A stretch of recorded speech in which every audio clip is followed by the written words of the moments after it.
Are you talking about cash? You had $7,000 cash. I just brought it home. Probably U.S. cash? Yeah. I just brought it home. So, and I think I paid my debts with that. I think I did. And just you walk into the bank or whatever? Yeah, I probably look like some sort of like shady dealer or something. It's my drug money. Literally, yeah.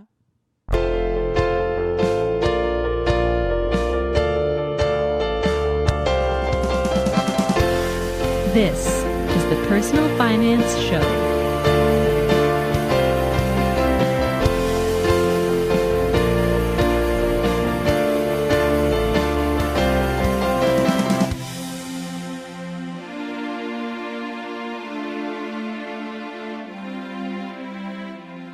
Hi, I'm Bo Humphreys, and this is the Personal Finance Show.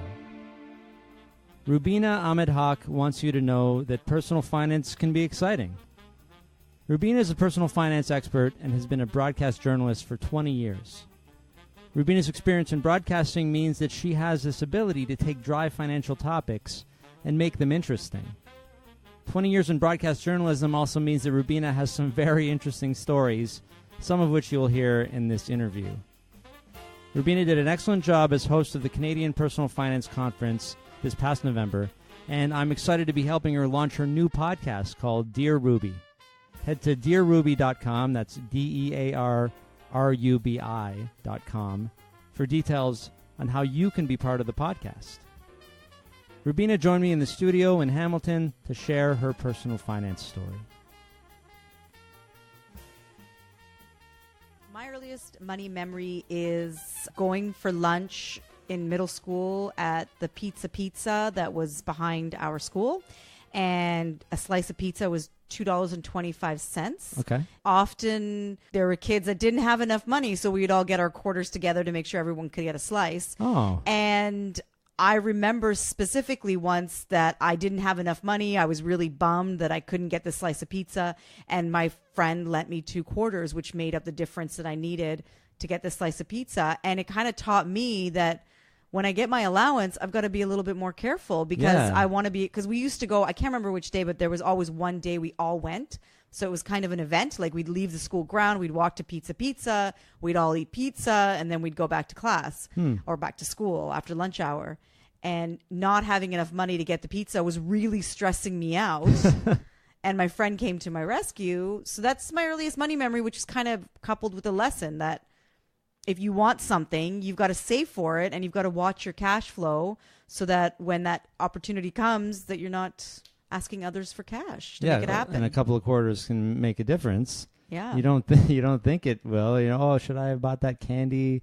But then you realize you didn't maybe know that you won't be able to buy the pizza because you weren't like tracking your coins, right? Yeah. That early. Yeah. So what age was this?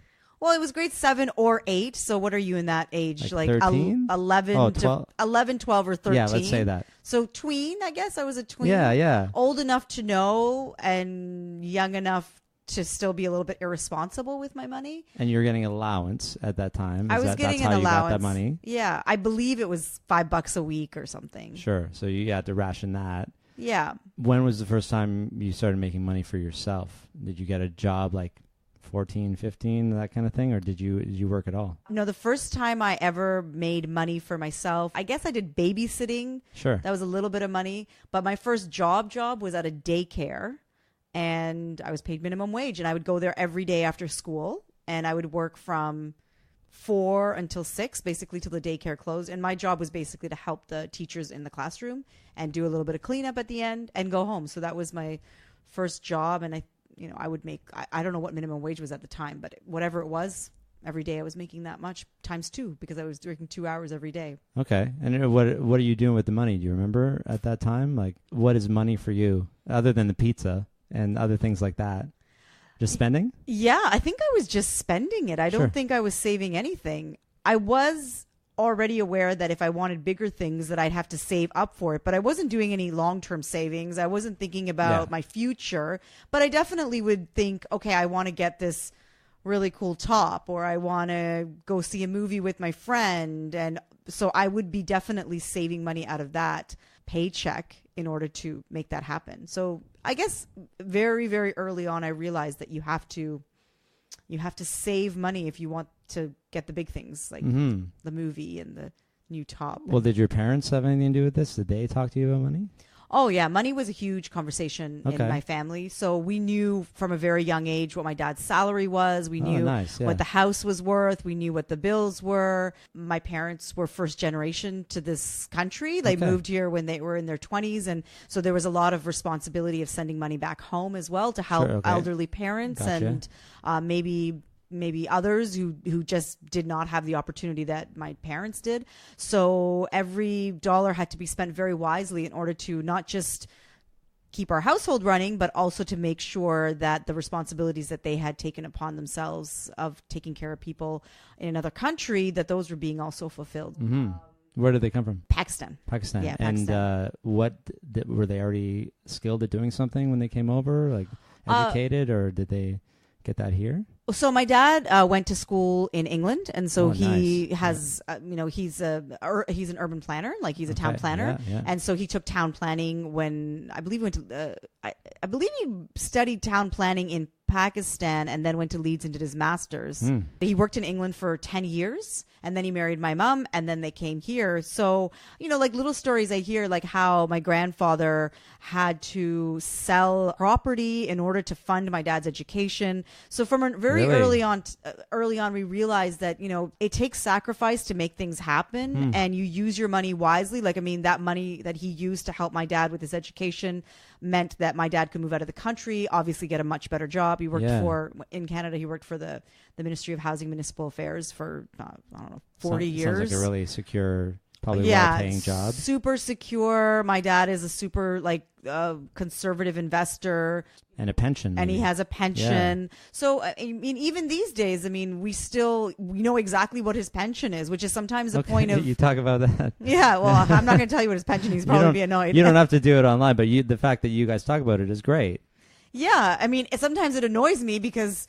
I'll be like, well, you should pick up all the checks. You've got this fat pension coming in. You should treat us all the time. But, that's a good point. Is that why we don't talk about money? Because then, you make way more money than me. You should pay for this. Yeah, I think so. It's kind of I think money, we start to make assumptions about people. If you have this money, then you should share it. And not everybody wants to share, I guess.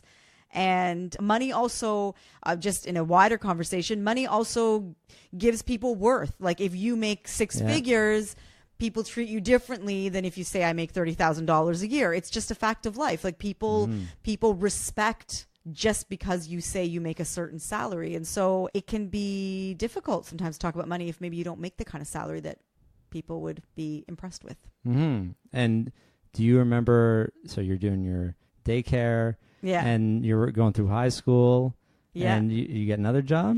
I did. So I didn't do the daycare job for very long. No. I'm not very good with kids. Even as a mother, I'm not very maternal. I'm sure you're fine with your kids. I'm fine with my own children, but I got kids in big groups really make me nervous. Yeah, me too, I guess. Yeah, I'm not a big send all your kids over to my house, I'll babysit them. I'm not. I'm not into that. I love babysitting my niece and nephew. Well, I only have a nephew, not a niece, but I love babysitting them. But if 10 kids come over, I start to really get nervous. That sounds horrible to me. Sounds terrible, yeah.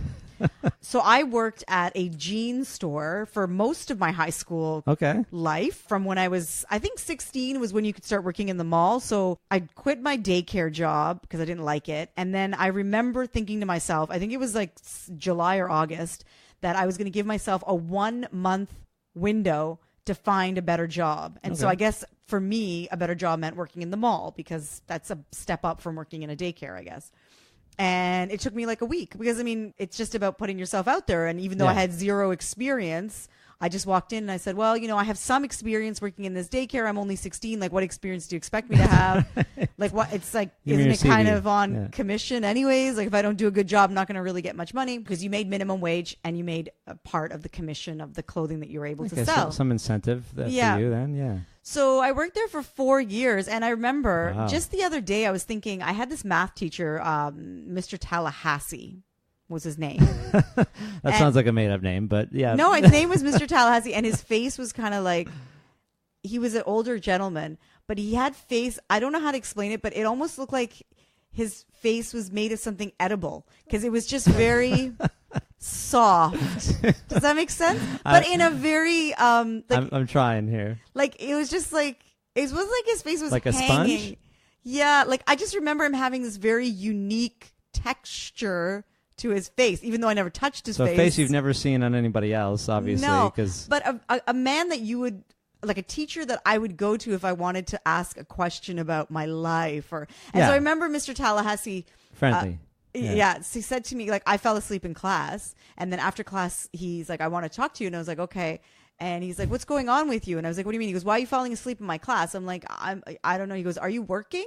And I said, yeah, I have this new job. I work at this store called the Blue Jean. And I was there till like 9:30 because, mall closes at 9. Takes half an hour to clean up.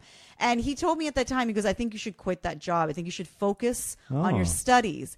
And I even then was like, no way. I want to make money. I want to bring in a paycheck. Yeah. But now thinking back with my own kids, and this might be counterintuitive to everything that I ever say in my articles and blogs, is that I think that there is something to be said about keeping kids focused on the reason why they go to school rather than pushing them into the economy too early and kind of asking them, well, you've got to now have this job and you've got this other job of going to school. I ended up dropping, I finished his math class, but I didn't take any advanced math. I didn't take algebra. I didn't take anything that I think if I at the time had, because we used to have OAC. Well, yeah, back that's then. what I was thinking. We're the same generation-ish. Yeah. OAC generation. So I didn't take OAC algebra. Yeah. A lot of my friends did, and I feel like that was a disservice. Like I should have focused on that. Well, I took it, and I'm going to tell you it wasn't a huge loss. But no, but that's a really good point to your comment. What is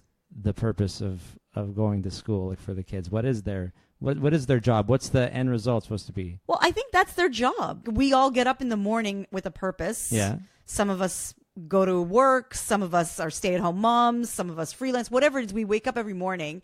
And kids, it's very structured. It's very easy to understand. And so you're already teaching them how to be at work. You go, you show up on time, you do what is, what's expected of you, you're polite. I like that. You meet your deadlines, which is essentially what work is. Yeah, yeah. And so going back to the example of my math teacher saying to me, you need to quit this job, he was thinking from that perspective that she is not focusing on the stuff that matters and is too much involved with how much money can I make so I can get some cool stuff. I never thought of high school that way. Like, you're right. It's teaching you structure. Yeah. If anything. Like, you're learning about stuff, which is great, Yeah. I mean, you might know the capital of countries, and there's a lot of stuff that it really just seems peripheral to your life once you get out there.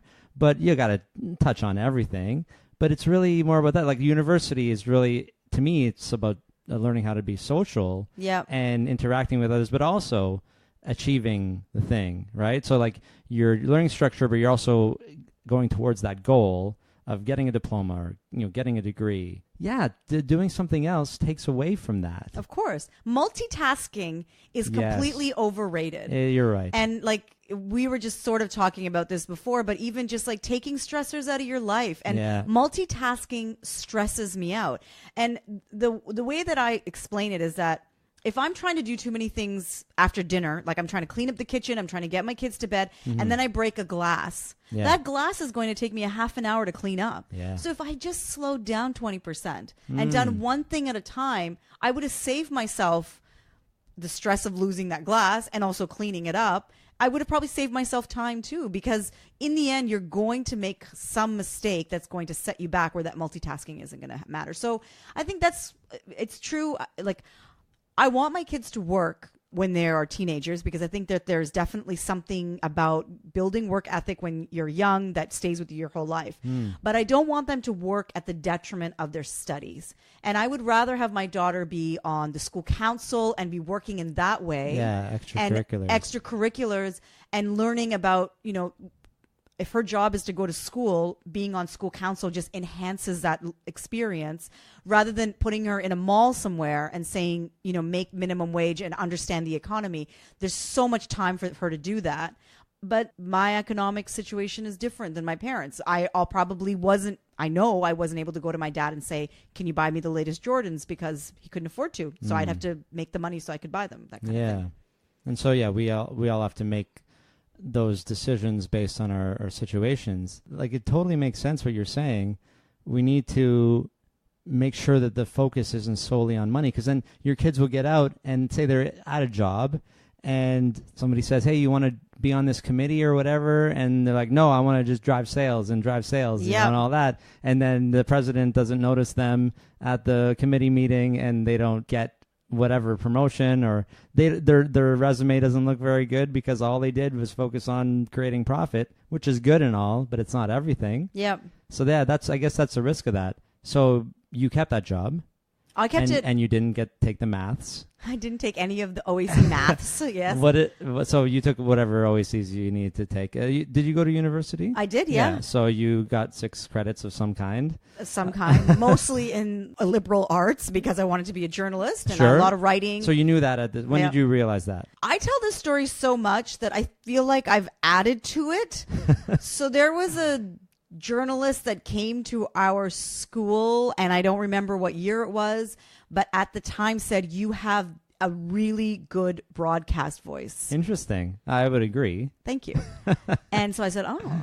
And I wanted to write as it was. Like, so my whole high school life, I was very much into my girlfriends and hanging out and, you know, like watching 90210. And not really academic. I wasn't really, but at the same time, I was still able to get okay grades. Yeah. And so, you know, again, I go back to that example. I wish I'd sort of known that about myself and spent, because the reason I would work is because I'd want to get money so I could hang out with my cool friends and have cool stuff. So sort of check my priorities if I could go back. Yeah, so I did. I went to university. I went to Carleton my first year, and then I came back and I finished my degree at York. Then I did a postgrad journalism at Humber College. Okay. Who paid for school? My first year, my father paid my tuition. Nice. And after that, I was on my own. Okay, so how'd you do that? I was really lucky. I didn't work in university. Okay. That's one thing I dropped. Like the teacher, yeah, I want to maybe. call him Delicious Face or something. Yeah, like he kind of had Tallahassee. We'll call him that. Mr. Tallahassee. We'll have to send him a copy. I wish I knew his first episode. name so I could like look him up. I have this fear that I think he might have passed because he was pretty close to retirement. This is going back to 1995. Sure. But I was, because I did find a teacher online and we connected. There's quite a few teachers, but I mean, because they, at the time, you think about it, you're 16, they might just be 30, you know, and they're kind of like, they seem like they're ancient. But they're not, yeah. There's this teacher, Mr. Anastasios. We used to call him Mr. A. He's now an actor. He's left teaching. Okay. He's an actor. But I'm friends with him on Facebook. It's really kind of odd to think that he was my science teacher and now he's like my friend on Facebook. And exactly. And I saw him once on Bloor Street in Toronto, just coming out of a cafe or something. And I remember I said I saw him in a movie. I think I saw him in Dodgeball. Remember that movie? What? He was in Dodgeball? Well, he was in like the audience. He was an extra, but they did a very long kind of hold on his face. I'm like, I think it was Dodgeball. And I'm like, were you in that movie? He was like, I sure was. I'm like, that's just hilarious. That's crazy. Yeah, I paid for my own university education, and I had this really great opportunity. A friend of mine knew someone at the City of Toronto, so she introduced me to, I guess, a hiring manager or somebody that got us, a bunch of us that all at the end we realized knew this one person. So maybe he created a program for students. I'm not sure how it worked, but we were paid at the time $12 an hour, which was crazy because, you know, that was a great salary for a young person to make. Like, wait, this is during school still? This is during university, but I only worked there in the summer. So you were able to make enough to pay? Well, I think in the summer I would make like $3,000, $4,000, and that was enough right. with OSAP. With OSAP and other student loans. I also had a student line of credit. I was able to make it happen. Okay. Yeah. And so did you come out with some debt then? I did, and in fact, I like the debts, like the OSAP debt, I paid pretty quickly because it's kind of. It's a different feeling you have because you know it's student debt, but the line of credit lingered for a long time because the line of credit was used, yes, to pay my tuition, but then later on it was used to help me set up my apartment. So it was open, it was revolving. It was always revolving, always open. A loan versus a line of credit, right? Yeah. And you were able to pay, was it a smaller amount for OSAP? I think when I graduated, my total debt was about $20,000. And I think 5 or 6 of that was on the line of credit. And the rest of that was government loan. Oh, so you paid off the big amount. Yeah. I paid off the big amount, but because... And I think I used part of my line of credit to pay that off too. Oh, yeah. Yeah, I paid that off quickly because I didn't want to have to pay a higher interest on it because, they charge you after. They start going up. But yeah, I had debt. I mean, and I think that graduating with debt is not a bad thing because you get an education out of it, right? Yeah, so you didn't mind having the debt, or you weren't too focused on I got to get rid of this? Well, I was living at home and I was freelancing at CTV, so I was making okay money. So it was not difficult for me to pay it down. I think my dad might have set me up with some sort of plan of how I'm going to get the debt paid down. I think while that was happening, I also racked up a $6,000 credit card bill that my dad found. So you're learning about credit cards. I have no idea why American Express gave me someone who was a student and then making, I think, $30,000, $20,000 a year, $6,000, availability on a credit card. I had $19,000 limit when I was making $35,000. Yeah, it's insane how much. If we can make a difference and at one point change these rules, let's do it, because it's just wrong. It's so wrong. I don't know how universities I don't know if they still do. I'm pretty sure they do because they make money. These credit card companies onto campus. I think that is you're 18 years old. You barely learned how to do basic things for yourself because you're living on your own for the first time. You're just getting to know yourself and how you are, your adult self. And then they throw you a credit card, which as an 18-year-old, you're like, credit card means I'm grown up and I want that credit card. Well, it means you're grown up, but what are you using it for? Just living? Yeah. I mean, I was using it on junk. Why would I need a credit card? My tuition was, so for example, my first year, my tuition was paid. My dad paid my tuition. I paid because I also had savings that were my savings, but really from my mom. It was, I don't know if it's, did they have RESP back then? I'm not even sure. I'm not sure how far it goes back. Yeah, but they had some savings for me. Sure. And so my dad gave me the option. He's like, you can use this all to pay your housing so that first year you're done, but it's your money, or you can use it over. So I said, I'll use it all to pay my housing. Nice. So everything was taken care of. I mean, I had a meal plan. I didn't need a credit card. What was I buying? You got the credit card, and then something in your brain opened up for spending. Yeah. It's this is money. Yeah, and this is easy money, right? And I can buy drinks for my friends. I can go and get this article of clothing. I can afford to go to a movie. All these things that I always thought were unattainable. All of a sudden, that plastic card made them. It's freedom until we realize it's not. Yeah. And so you got this $6,000 bill. This is probably, you maxed it out. Pretty much. And what was so you said your dad had to step in? My dad paid it off, and then I had to pay him back. And so I think that got me, I think that's the last time I've ever done something like that. Yeah? It is the last time. I think I was 22, 23 years old. Sure. So he got me on whatever, you're paying me $600 a month for 10 months or whatever the plan was. I had to pay him back. Your dad was a bankruptcy trustee. Yeah, basically. and he didn't take interest. I mean, he could have.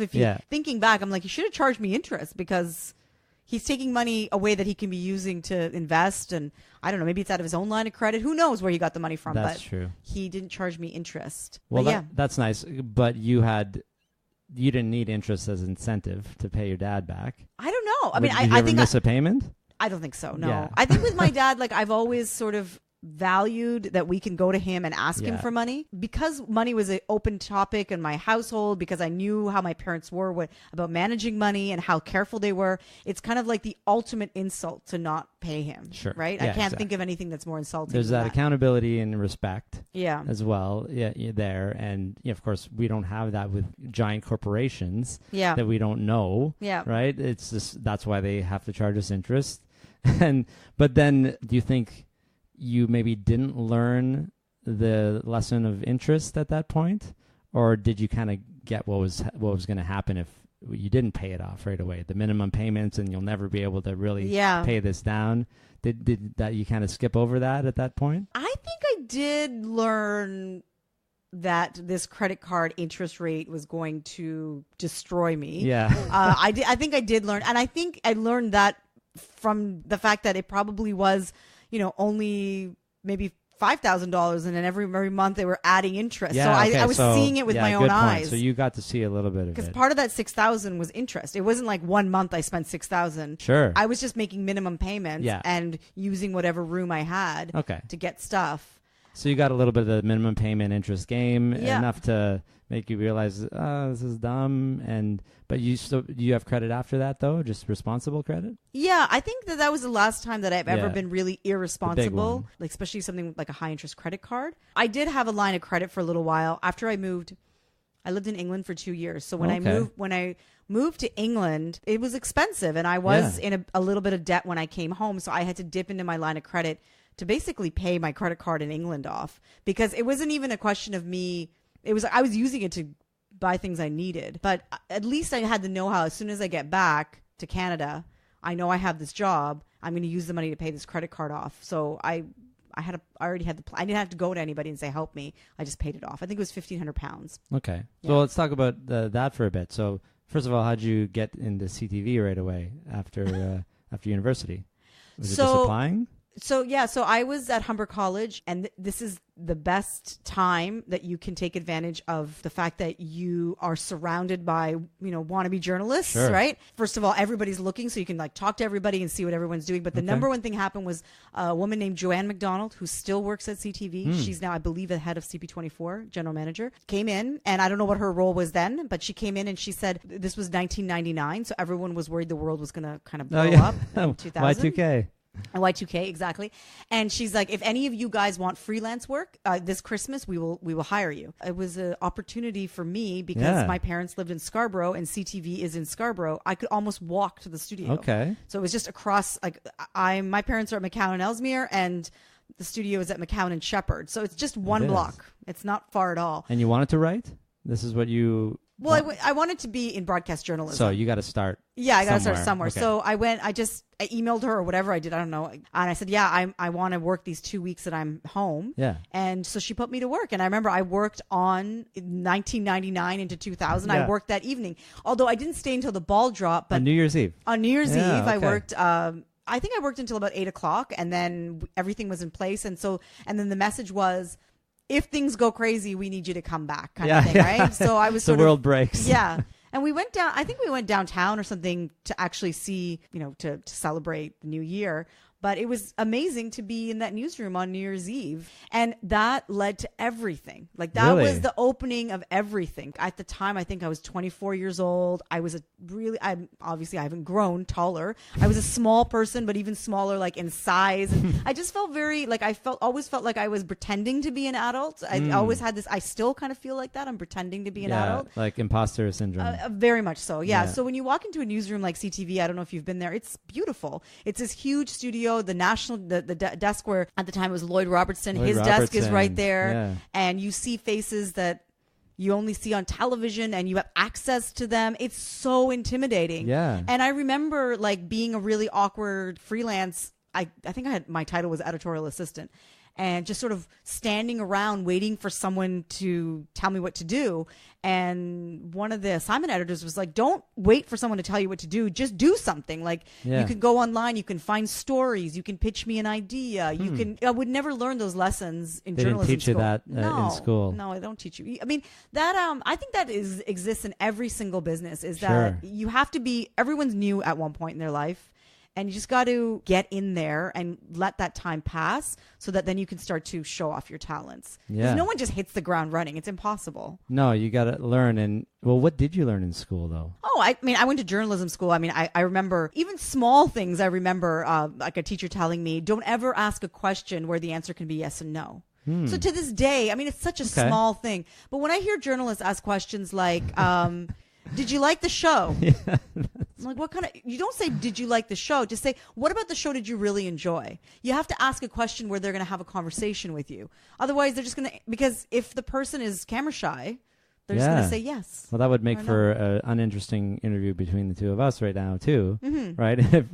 If I was asking you just yes or no questions, right? Yeah, exactly. And but reporters do it all the time. As it is with anything in university, you take a few things and you make a career out of it. It's not like you remember every single thing that you learn. Yeah. Going to journalism school, a lot of people will still say, oh, you can become a journalist without going to journalism school. I think that's completely not true. I think you need to surround yourself, especially because the professors that are teaching you are former journalists, or even Judy Charles, I think her name was Judy Charles, was a broadcaster at CBC and teaching at Humber. Oh, cool. And when I started working at CBC, I saw her, and it was great. Like, it's such a nice full circle moment. That's awesome. Everything you taught, because she taught radio broadcast, the things that she taught me, I was putting it into practice. So did you go to England next then? So I was at, this is where it gets interesting. Yeah. So I was at CTV 1999. I was there for that .com. And then after that, they gave me a job on the weekend. I figured they hired you on somehow. Yeah. So I actually, at Humber College, in your second year, if you can show that you're legitimately working in a newsroom, you can actually get credits for that rather than having to go to class, because their whole program, it's a college program, is to get you working. It's not necessarily you've got to do the assignments. Like, they'll graduate you even if you weren't in class if you can show that you were learning in the newsroom. So I had this job. So I was working a lot. So I basically moved back home to Scarborough because I lived across the street. There. I was right there. And then, so this was 1999, so I worked there all throughout 2000. I graduated Humber College, no problem. Then I was working at Canada AM. I was working still on the CTV news desk. I was working at Newsnet. I was doing all those things. And September 11th happened. Wow. So September 11th happens, and this senior editor, Trevor Bindu, who I'm also friends with on Facebook, comes up to me and he says, "This is your time." And I was like, "What are you talking about?" He goes, "You have a visa in your passport to go to Pakistan, because I know you just went to Pakistan 6 months ago to visit your family." Yeah. He goes, "Is that an open visa?" I said, "Yeah, it's a 5-year visa." He goes, "You should go to Pakistan." Wow. I go, "Why should I go to Pakistan?" He goes, "Because you're going to learn more that way than sitting here in this newsroom." He goes, "And you speak Urdu." He goes, "Do not waste this. This is your time." Oh, nice. So I went home and I was like, so this is my time and I got to go. And I don't know what kind of convincing I did, because I think to myself now, having children, I don't know how I would let my daughter, even though my parents... You're a grown adult, though. I don't know. I like a 26-year-old girl, you just send her off. Like, I know. I'm a woman. I know I'm a woman. I'm not a girl. But it was because I'd been working. I had money. So I just went and bought a ticket. I just went and bought a British Airways ticket. I remember it was $1,600. I bought the ticket. I'm like, okay. CTV wrote me a letter saying that I was coming to Pakistan to work with Matt McClure, who was the correspondent at the time in Pakistan. Yeah. I love telling this story. It's like so nostalgic. Oh, good. So as soon as I got to obviously I quit my job at CTV. I was like, well, maybe I'll come back. I don't know. And went there. I worked with Matt McClure for 2 weeks. Like, pretty intense. Basically, I was his assistant, like, because we didn't have smartphones and all that. So I would go down to the internet cafe in the Marriott Hotel and I would print off all his emails. I would print off any irrelevant information that he needed to know. I'd get his day set up. I would do interviews for him. I would translate stuff. Then there was riots happening in Islamabad because people were upset about the war. Yeah. I got separated from him during a riot that we were covering. And CTV found out about it, or something happened and someone found out about it, that I had been separated. They started to get really nervous. Yeah. And so then they wanted to find out what they were. I don't want to speak for them because I don't know exactly what happened behind the scenes. Sure. But basically the message I was given was, we can't insure you. Like, we cannot insure you. Insurance on you is like $1,000 a day or something. Yeah. Like, we just cannot insure you. So you have to immediately stop working with Matt McClure. And it was like this moment, you cannot do anything work-wise with him. And I'm like, you guys wrote me this letter. You sent me here. You said I could work with him. And now you're telling me. And so I was devastated. I'm like, I haven't even paid my $1,600 plane ticket off yet. Like, what's going on, right? Yeah. So I was at dinner at the French embassy in Islamabad with Matt McClure. This is where I saw this interview going, by the way. I knew this. French embassy, Matt McClure, and I believe his name is Mario Sertineg. Okay. I believe his name is that. He works for the New York Times. Okay. And so I think his first name is Mario. And he's a really famous guy. I should really know what his name is. He said to me, tomorrow you come to the Marriott Hotel. I'm going to be in the pool area. Just come and I'm going to talk to you because you need some guidance. Yeah. So I went there, and this guy is like old-time journalist, right? Like, he's just awesome. He's like, he might as well have been smoking a cigar sitting out there, like waiting for him to like bestow his wisdom on me. I'm picturing all of this. Yeah, it's like, it was just, I mean, when I think about the opportunity back then and how I didn't even understand how big it was. Sure. So anyways, I went there and he goes, this hotel is full of news networks, like news agencies. You just go from door to door to door with your resume and your Urdu translation Which is your ticket, sort of, which is my right? ticket. He goes, you are a Canadian citizen. You went to journalism school in Canada. Yeah. You speak the local language, and you have connections here. This is your you time. You sell it. This is your time. So that's what I did. So I started with the big guys. I went right up to the presidential suite because CTV had a relationship with ABC. So I'd already been around ABC a little bit. So I went right up to ABC. And now his name, Leo Meidlinger, was the guy, bureau chief. He's now passed. I can overdub all of it'll just be like the real names if you get them wrong. Leo Meidlinger. Yeah, maybe. I mean, it's okay. If I get them wrong, it's been a long time. That's right. He's, from what I understand, he has passed away, but I was like, this is what happened to me. I was kind of a wreck, to be honest. And he's like, we'll hire you. You're not an American. Right like, away. We're not worried. Right away. Yeah. You went to the top and the first one. Yeah. And they said, sure. Yeah. And then he said, what do you want me to pay you?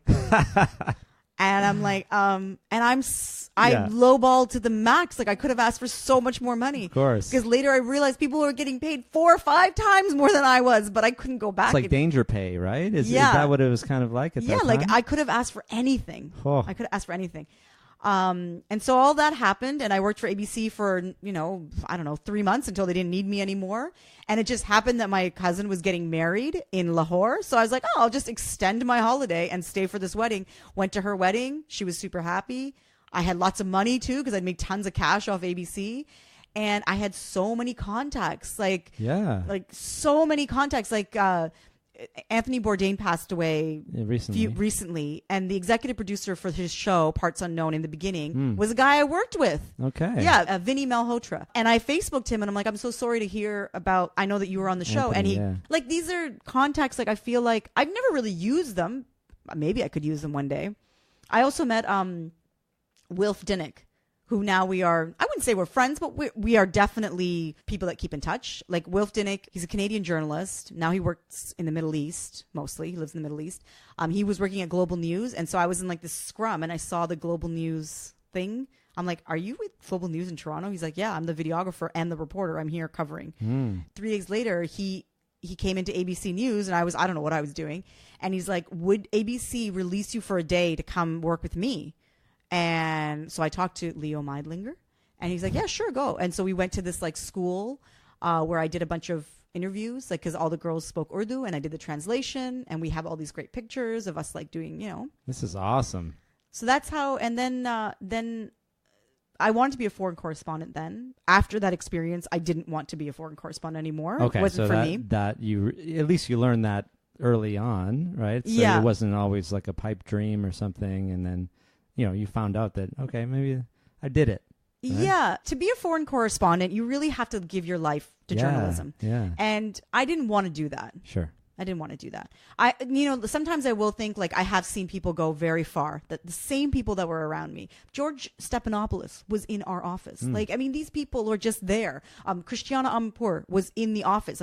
Even though she was with CNN, we were all working together. Yeah, it was all the same. Same thing, right? But everybody came from broken marriages or strain on relationships or no relationship at all, because your job becomes your life. And so that was how I ended up there.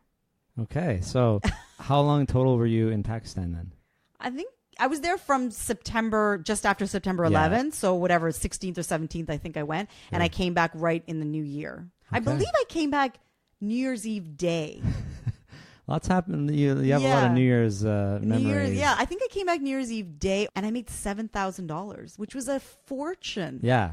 I remember asking, I'm like, how much cash am I allowed to carry? They're like, up to 10,000, you don't have to declare it, which is still the rule. They should probably for up money it now. Laundering. So I was like, I have 7,000. Perfect. I just put it in my. It's kind of an idiot. I just put it in my wallet, in a money bag. Are you talking about cash? You had $7,000 cash. I just brought it home. Probably U.S. cash. Yeah, I just brought it home. And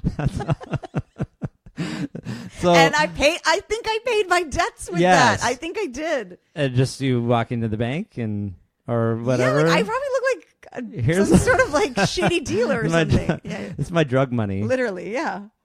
But you came back like you must have been changed. You're a different. You've seen all this stuff. Yeah, okay, so I was changed and I wasn't. I literally went back after a week and started working in the CTV newsroom again. And Trevor Bindu walked by and he's like, "What is happening right now?" He just pointed at me. Yeah. And I'm like, I'm doing, what was I doing that day? I was doing closed captioning. So the closed captioning machine didn't always get all the words right. So I would have to go in and physically like change it. He's like, "What are you doing? Are you serious?" Yeah, like, what are you doing right now? I'm like, I don't know, making money again. I agree with Trevor Bindu. Yeah. I'm like, making money.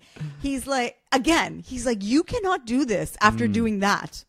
And so I already kind of knew that I was going to move somewhere and do something different. So I had made a decision that either I was going to go to New York or go to London. I kind of had decided. Now, it is so hard to work in the States, like to get a visa. And maybe if ABC News, if I had approached them differently, like right from the get-go, been like, "I want to do this because I want you to hire me in New York," I might have been more successful, but I sort of let that opportunity slip through my fingers. Okay. I feel like, because I could have approached my opportunity there like I kind of left it and I was like, "Thanks for the job. Here's my $7,000," and I went home.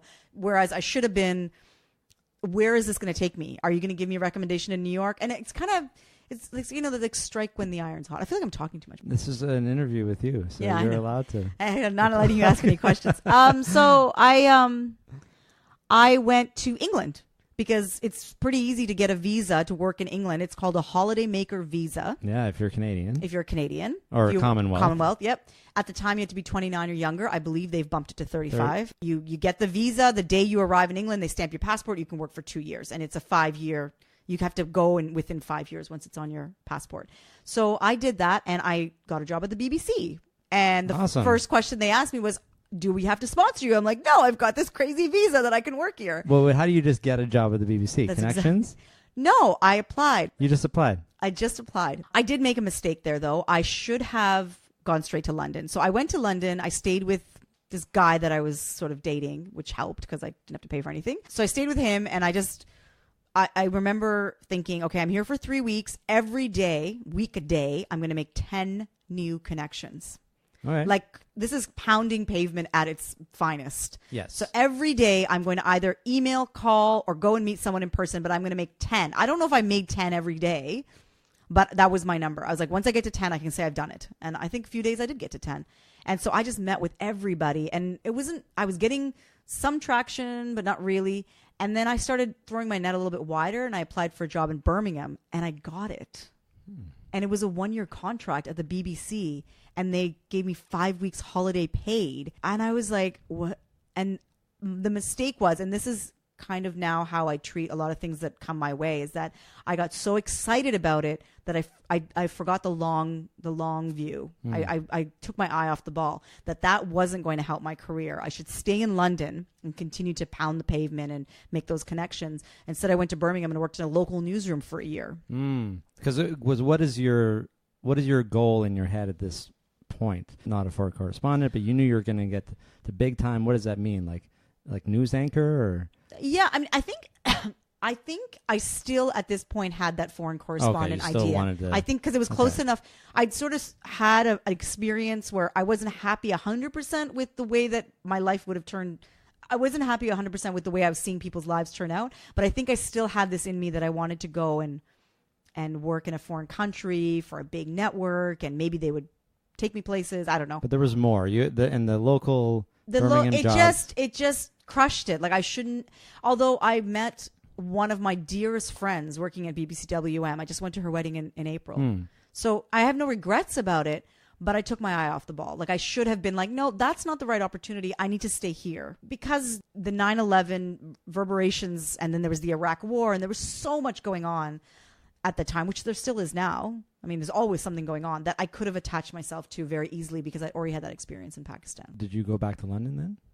I was After 1 year. the year? Yes, I did 1 year in Birmingham, and then as soon as the contract was done, I went to London. I'd already started interviewing for jobs in London, and so then I got a job at the BBC World Service in the Caribbean section. Again, probably a weird thing for me to do. Like, why am I working in the Caribbean section? I'm not even from the Caribbean. I don't know anything about the Caribbean. That's right. The Pakistan Urdu thing made sense. Yeah. But yeah, like, what were you even reporting on? So we would cover all different types of news out of the Caribbean. It was a show that was produced in London at World Service headquarters.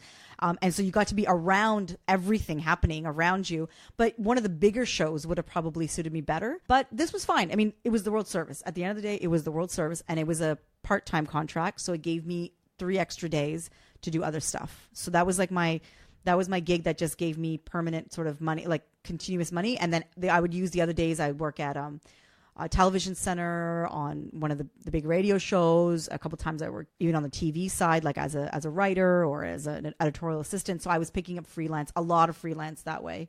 And are you ever on screen yet?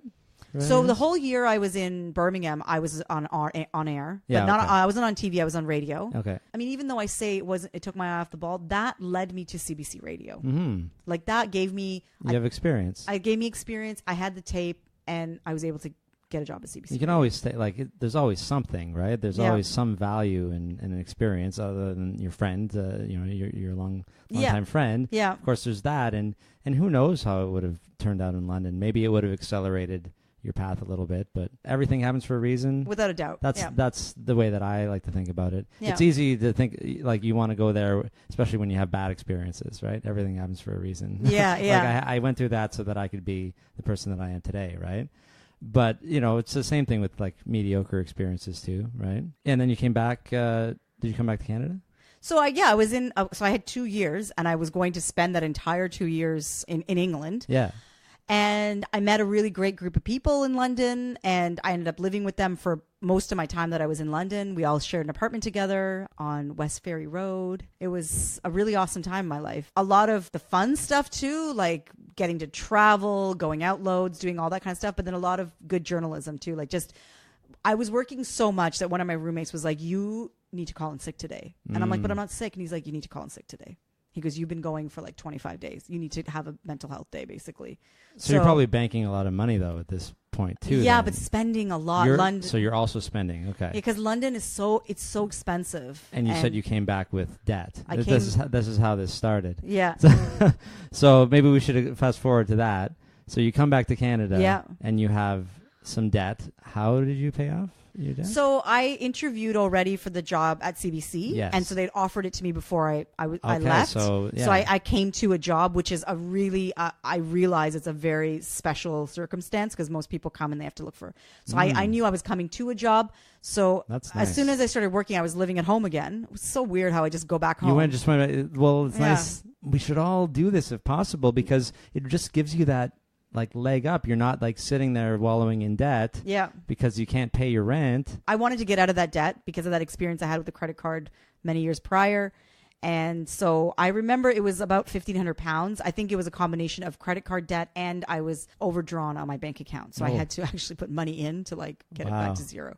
I think I only recently closed that HSBC account because I was still doing a tiny bit of freelancing, so I'd get paid into that account. Like, might as well get the British pounds and then figure out later what I want to do with it. Yeah. But I think I closed it, or they closed it because I just was inactive. I mean, knowing what you know today about like overdraft and all that stuff. Oh, it makes me feel sick. Yeah, because they were charging me every month for having that overdraft. But I mean, we don't think about these things when we're. It's funny how personal finance just doesn't. It's not top of mind when we're doing other things, right? Yeah. And at that point, did you even care about personal finance? No. When I came to Canada, when I was 28 years old, and I got the job at the CBC, my number one priority was to get my money in order. Oh, okay. My number one priority. Pay this debt off. Yeah. And so I started looking for real estate. I wanted to buy something. I'm like, I've got this job. I can get a mortgage. I want to buy something. But what lit this fire? Why now? Because you were just all over the place before, right? I just wanted to have, I wanted to invest. Like, I knew that I wanted to put my money somewhere. This was the right time. This was the right time. Okay. And so my brother and I, because we were both having this conversation on our own, we put our money together and we bought a triplex in Toronto. Okay. And we lived in one apartment and we rented out the other two. We still own it today. It's smart. Yeah, so it's... this is a common thing for people to say on this show. I bought this property and then and either I still have it today or I rented it out and I lived or paid for itself. Yeah. There's a common theme with wealth and buying things early. Well, that is the key, right? Yeah. Understanding how, getting into the game early is more beneficial than making more money down the road and trying to save more. And the other thing is holding on to it.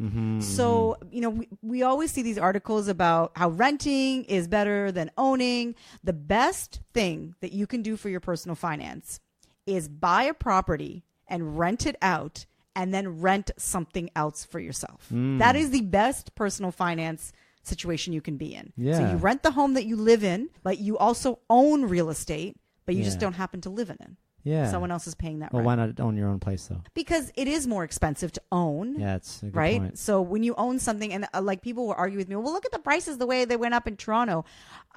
There are situations where if you bought at the right time, yes, your home price probably did go up so much that it was worth it for you to be a home owner. But generally speaking, when you rent, you have more money in your pocket left over at the end of the month that you can then save into whatever you want to save as. And then you can buy a property somewhere where you don't necessarily want to live, or somewhere where it's affordable. Yep. And you don't have to worry about, I got to move there and live there forever. Yeah, exactly. Or for 10 years, yeah, however long it is. Yeah, it's. I'm getting a lot of this advice lately. It's real estate, and this is still true now. Like if people wanted to do this today. Oh, so I did a video a little while ago about why real estate is still a good investment. So if you go back to 1990, 91, when there was the housing crash in Toronto, you could basically just cut and paste those headlines and put them on like today, like right before the crash.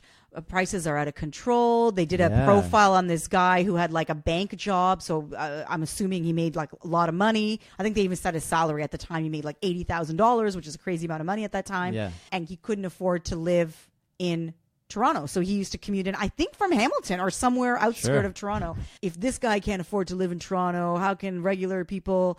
And so it's the exact same stories happening now. Like you're hearing people move further and further out of the city so they can afford to live or afford to work in Toronto. If you bought a house at the peak, so at the peak, I believe in Toronto, the average house price was $235,000 at that time. So say you bought it at the absolute peak. You're the guy that bought the house, and right after that, prices started to go down. You'd still be sitting on like a more than $1 million house today, 20 years later. Like you'd still be much better off if you just held. Real estate is a long game. Like you have to buy it for the long term. I have no time for people who are flipping homes or buying things off plans to get them.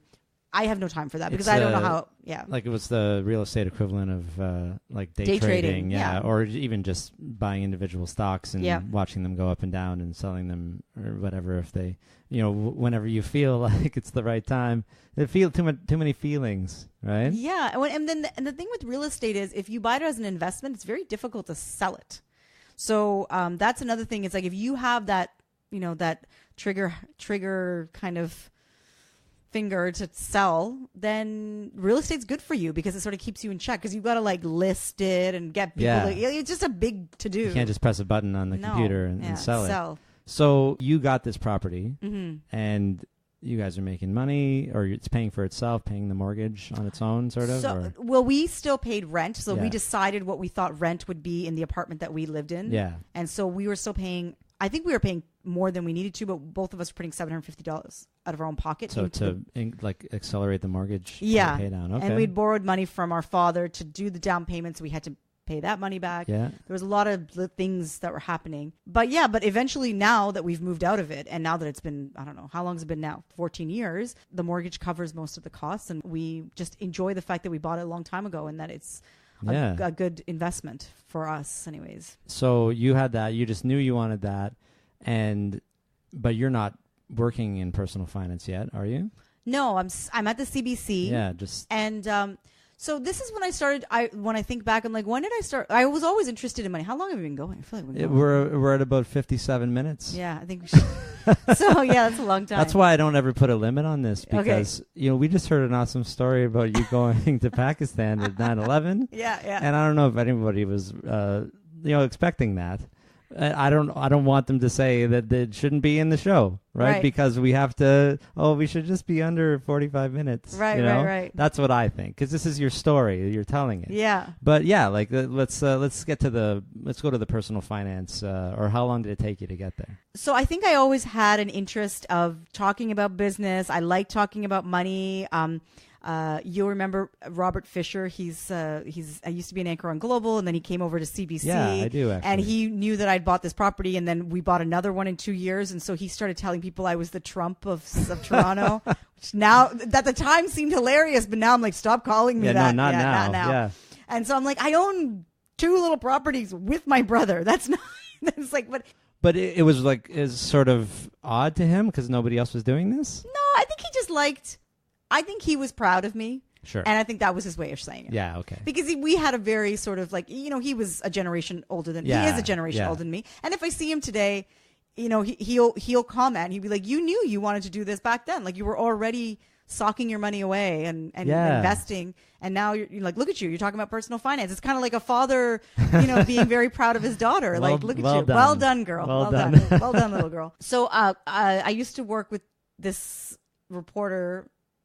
producer, Carla Weiss. She's now married. Her last name is different now. But I remember she was a business reporter for a little while. And then one day, the Bank of Canada raised rates 50 basis points. Okay. And everyone in the newsroom was like, what does that mean? And Carla was the only one that could answer that question. Like, that's a big deal when the bank raises rates 50 basis points, meaning it's almost like 2 rate hikes at once. So just for people because not everybody knows basis points. So a basis point is like, or 50 would be like what, 0.5 or? Yeah, so half a percentage point. Exactly. So normally the Bank of Canada raises rates and we're probably, 25 basis points at a time. Okay, so a quarter of a percentage point. Yeah. So to raise rates that quickly. Just all at once. And so I was like, why is this so exciting? Like, why are they talking to her? And like, why? Like, I remember that story. And she was like, that's a big deal. Like, half a percent. It's huge because they're basically saying we got to slow this economy down. Right? It's overheated. We got to slow it down. So that was I remember that. I remember like being interested in like why that was such a big deal and kind of trying to figure out, like, I didn't understand how the Bank of Canada even worked back then. Their mandate was it's not like a real bank. Yeah, it's not like a real bank. I was like, so it's not like they don't have branches? Like, yeah. I want to open a checking account with you. Yeah, it doesn't work that way. They should probably, just like how I say about the TFSA, it's like misnamed because it gives people an impression that it's a savings account when it's not. Absolutely. The Bank of Canada should have a name like the Federal Reserve, where you understand that it is the central bank, that it's not a commercial bank. It just should, the Canadian Central Bank. It should be like, the federal something. It should be, they can think, I don't know what they would, like, it could be the Canada Federal Reserve. Yeah. There's like the U.S. Federal, I don't know if that would make sense, but they should change the names so it makes more, clarity is key, right? When it comes to things about finance. They could change a lot of things. Yeah. To fast forward, I left CBC and I went to CP24 and I was there for a few years. Okay. And CP24, the producer at the Toronto Stock Exchange Broadcast Center, TSX Broadcast Center, which still exists today, quit. She wanted to go into acting or something. So she quit pretty abruptly and nobody wanted to do business. And I was like, I want to do business. Send me there.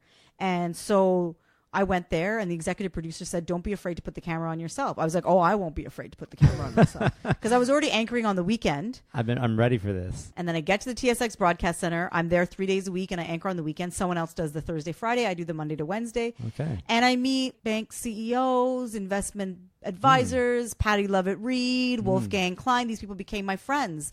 These are like personal finance heavyweights that I met, so I got to pick their brain. The first thing they said was do the Canadian Securities course. That was the first thing I was told. They're like, you don't have time to do your MBA, just do the Canadian Securities course. And this would just help you with understanding and conversations and stuff like that. Not that you're going to be doing anything with securities. And give you credibility that you actually are taking, taking it seriously. Taking it seriously. If you want to be an expert in something, you should get some courses. Yeah. Even though it's not a designation, but it just gives you. Well, that's a good point because I was like, I'm going to be a personal finance coach. Sure, I have the university degree and 15 years experience working in finance, but maybe I should take something to just, fill in the blanks a little bit. So there's this thing called the Registered Retirement Consultant designation. Right. And I got that. And I don't really tell people about it, but I have it.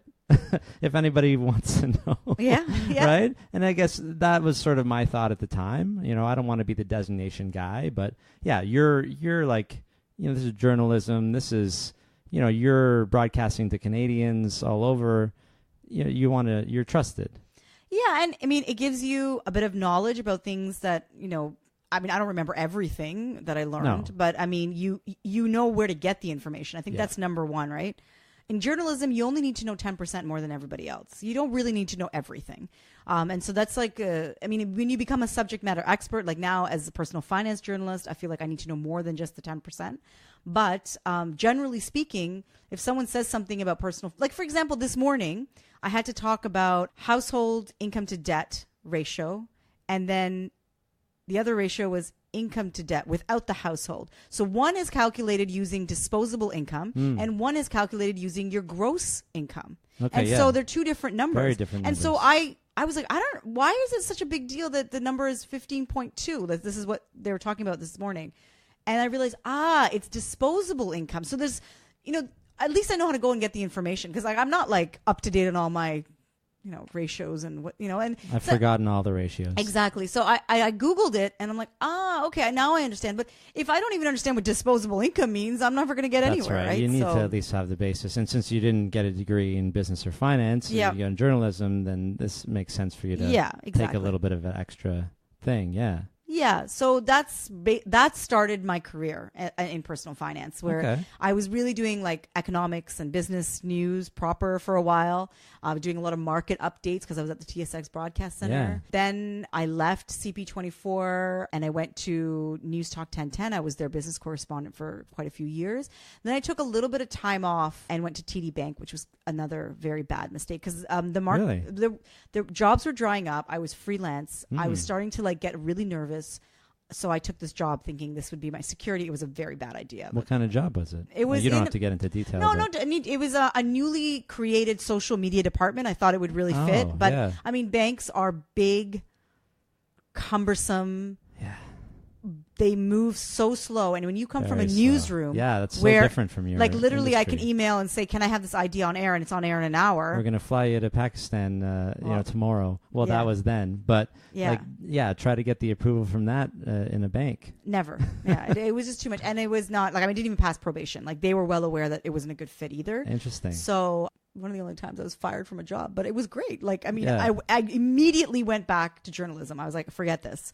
I immediately went back to journalism. So again, a reason it was to show you that journalism was your place, right? Like, exactly. What was the purpose of this? To show that, that's the way that I see it. Just as an observer, it's like, you got to step away from it. Yep. To know that you really belong. Yeah, and one thing good that came out of that experience was I started to understand how a bank works from the inside. Look at that too then. Yeah, so there was that. I started to understand a bit of the lingo that banks use. So I'm able to communicate better with banks when I do talk to them about certain things. And I learned how to make a deck. I know it sounds so silly, but what journalist ever needs to make a deck to show? So when someone says, could you make a deck? And so all of a sudden, that means something on PowerPoint with 10 pages that explains what my idea is. A pitch deck. A pitch deck. Yeah. I never... You never had... But you wouldn't... Well, how would you pitch ideas? Just go into a room and tell somebody. Yeah. Yeah, because that's how it's done in journalism. Or you send a blurb. It's that's called a blurb. Interesting. Yeah. so you learn an actual skill. So different. Skill. You learn the corporate way of doing it. Yeah. The boring way. Which is the way that I know how to do it as well. You may put together. I had to do a PowerPoint presentation for an interview. Oh, gosh. Okay. It was the third one. Okay. It was on the vision and values of the company. It was for MLSE. I don't know if they still do it. Okay. But I learned the vision and values. Yeah. That's for sure. And I got the job. So you obviously did a good job. So, now, because I have this sort of hybrid job where sometimes I do sometimes work with companies. And so, as an example, I'm going to be speaking in Ottawa next month. And I probably will put together a deck and then use that as my presentation, right? Yeah. But I did not understand PowerPoint at all. Like I had to literally ask someone, I'm like, what is PowerPoint? So that maybe opened the door a little bit or gave you a little bit of a start with if you were going to do public speaking in the future, what do you remember? Like when would have been the first time I did public speaking? Yeah, like at an event or something. So I still do freelance for this company called Holmes Publishing. Okay. And after the TD TD's situation, Yeah. I started just emailing anybody that wanted a personal finance writer. Sure. And one of the places I found a lot of work was these small magazines that you get for free. Oh. In your mailbox or at the newsstand at the subway or at the Go train station. And so one of them was Holmes Publishing, and Michael Rosette's their publisher Like in and the CEO. blue box on the Exactly. side of the It's an corner. amazing place to get your writing. Interesting. And because he didn't have anybody writing personal finance, he's like, yeah, we'll take your stuff. And so I've been working with them now going on since 2011. So what's that, 7 years? So they always have stuff for you. I file 2 columns for them, so about once every month, and there's some months I have to file 2.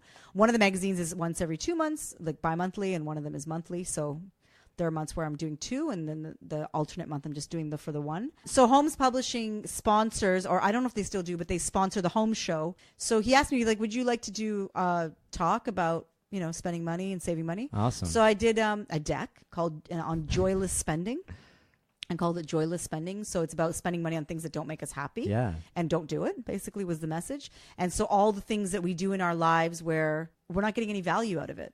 I mean, some things, like, I don't want to go and buy a carpet cleaner, but I have to because I want to keep my carpets clean. You know what I mean? And that adds value that to adds your value life. to, yeah, exactly. So we should think about all transactions in that way, or most of them anyway, big ones especially. Is this adding value? Is that your presentation? Basically. Yeah. And so, and after, I remember that book came out, the Magical Effect of Tidying Up, and it's basically the same thing. You look at something, does it give me joy? If it doesn't have a use, throw it away. Right, I'm like, I think that was my idea because I had my joyless spending many years prior before this Magical Effect of Tidying Up book came out. Did you look out in the audience? Was the author? Yeah, author she was there? from Japan. I don't think she was there, but yeah. So that's She the saw first a tape of you. Yeah, maybe, Definitely. maybe. Like, had you done public speaking before that? Then, like, Not really, no. In general. So Not really, no. yeah. I don't really like public speaking. I got to be honest. Like, it makes me really nervous. Okay. But I'm getting Still. better. I'm getting better. Oh, yeah. Okay. Because people just stare at you. But you had been on TV broadcasting for a while up to this point. And on radio, I understand radio is different than video because we're technically on radio now. I feel very comfortable on this. Yeah. YouTube, I'm just getting started. Right. It's a very different beast. Right. So is that how you feel about like public speaking versus being on television? Yeah. Oh no, being on television, I'm totally fine with. Yeah. Because the camera is a crutch, right? Like Sure. you feel much more comfortable because you're just talking to an inanimate thing. And even if you have one other person, like an anchor that's interviewing you, or if you're the anchor, it doesn't feel as intense. Even though you might be broadcasting to so many more people, you don't see them. But when you do public speaking, it's like they're just there to see you. They're all there. Yeah, and they can't turn you off, and you can't turn them off, and I forget because I'm better with public speaking than I'm on video. right. Because it's probably because of my years, my whole life performing as a musician, and so the audience doesn't bother me, right? Especially if I know what I'm doing, right? So it's interesting, like what experiences, like you could go to another country and report, like on dangerous situations, and people say like they'd rather die than go speak in front of a group of people, right? That's like on the list. I mean, it doesn't make me as nervous as it used to. No. But I think it's interesting to look at that. Like I always assume someone who could write could also speak or host a show, or if you can write, you can, or if you're speaking, you can write. But it doesn't always translate through. No, of course they're not. very different things. And of course, all this as with your journalism degree. Yeah. It's just interesting to look at that and to know that it's just not easy for everybody to do all these things, and I don't think we realize that. So TD gave you a little bit of kind of a leg up on that. And then you got the speaking. And what's next? What was next? So that has been now. That's been my life. So after what happened, sort of 2008 to about 2011, where contracts didn't get renewed and the TD Bank thing happened, I just said to myself, I don't ever want to have one employer again. Yeah. I don't ever want to be beholden to one person or one company or anything. So yes, contracts have come and gone for me. Big contracts have all of a sudden ended, and it's like a massive chunk of change coming out of my pocket that I was expecting or I had been getting used to. But I've just been freelance, and I'm always hustling. I'm always trying to get more work. I'm always throwing my net wide, more and more laser focused on personal finance and sort of getting away more from the money and economics, even though I still do that, and some public speaking now. But so that's what I. Well, because you've built your reputation, right, as a personal finance expert. Mm-hmm. And how do you manage the cash flow gaps? Like, do you have do you put money away for this or that? Like, when you have a contract, you're like, I know this might not last forever, so let's put that in the savings. Or is there you have any tips for someone who does have sporadic income like that? So, number one is to have an emergency fund, which I do. Sure. And the way that you build that, at least the way that I build it, is that I put 15% of everything I make before tax into my emergency fund. It just goes. It doesn't even, and because I'll get a check here and a direct deposit there, and some companies pay me through this weird system where it goes into PayPal. Yeah. But it doesn't matter how I get paid. Whatever it is I get paid. So if they paid me $500, I'm putting 15% of that $500 into this emergency account. And when it gets a little bit, like for example, a while ago it ballooned to $20,000, and so I thought, I don't need $20,000 just hanging around in this account. So we just took that money and we put it on the mortgage. Okay. So put a $20,000 lump sum payment on the mortgage. This is when we were really trying to get our mortgage paid down. Or if you don't have a mortgage, maybe that's the time to invest that money. Invested, yeah. And then when I didn't have that option, when we had it, then my husband and I bought an investment property. So we had a little bit of, so I'm always sort of finding, like I'm doing that 15%. And then when it gets to a number where I'm like, okay, I think I can do something with this money, then I'm doing something proactively with it. Have you ever had to use it? Like, I'm assuming an emergency in this specific case would be you don't have work for a bit. Yeah. And we have had to use it. My husband's dad got really sick overseas. He's passed now. This is going back 2 years. And we needed to get some money very quickly. And so that emergency fund came in handy. Yeah. Otherwise, you would have had to go into debt.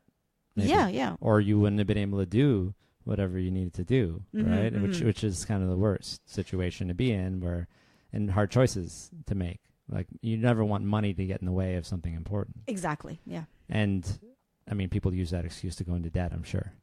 Yeah, and a lot of people use like their line of credit as their emergency fund, which I admit sometimes I think, well, that might be a good idea. Like, why do I have this money on the side? I just have to take money out.